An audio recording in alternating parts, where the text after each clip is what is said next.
गहरे सुनसान जंगल के बीचों बीच, जहाँ कोई इंसान जाने की हिम्मत नहीं करता था, वहाँ एक छोटा सा महल नुमा मीनार छुपा हुआ था। ये मीनार आम नहीं था, बल्कि जादुई दीवारों के पीछे छुपा हुआ था। ऐसी दीवारें जो बाहर वालों की आंखों से महल को गायब कर देती थीं। जंगल में खौफनाक दरिंदे, अजीब मखलूकात और आतिशफिशां उगलते देव रहते थे, मगर उन दीवारों के अंदर एक लड़की कैद थी। एक हसीन, नाजुक सी लड़की जिसके बाल सुनहरी धूप जैसे लंबे और नर्म थे और दिल में ख्वाबों का समुंदर छुपा हुआ था। उसका नाम कैथरीन था। कैथरीन अपनी कैद की दुनिया में बस एक चीज से खुशी लेती थी, पेंटिंग। कमरा छोटा मगर रोशन था। उसके बालों की लंबी चट्टियां जमीन पर लहराती हुई उसके पैरों के गिर्द लिपटी हुई थी। ब्रश के नर्म स्ट्रोक के साथ कैनोस पर आसमान और नीला समुंदर बनता जा रहा था।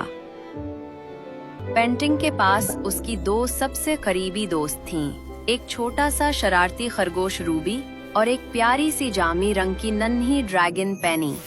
पेनी ने ब्रश के रंग देखकर मुस्कुराकर कहा, तुम्हारी पेंटिंग में तो जैसे हवा की खुशबू आ रही है। आसमान, पानी, रोशनी, सब कुछ कितना आजाद लग रहा है। शायद एक दिन मैं भी इसी तरह आजाद हो जाऊंगी, जैसे ये बादल और पानी। बस एक दिन। अचानक रूबी के कान खड़े हुए। वो घबराकर दरवाजे की तरफ देखता हुआ बोला, कैथरीन, वो आ रही है। कैथरीन ने जल्दी से ब्रश रखा और अपना लिबास दुरुस्त करके दरवाजे के पास जाकर गूसल का इस्तकबाल करने के लिए तैयार हो गई। दरवाजा चरचराकर खुला और अंदर दाखिल हुई गूसल, लंबी, नफीस मगर खौफनाक औरत। गूसल के कदम जमीन पर पड़ते ही पूरा कमरा जैसे सिकुड़ गया। तो मेरी नन्ही खिदमतगार, क्या आज के सारे काम खत्म हो गए?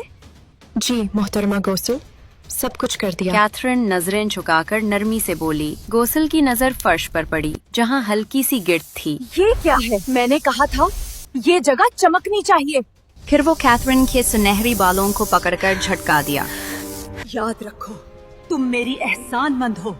अगर मैं ना होती तो तुम जंगल के जानवरों का नवाला बन चुकी होती।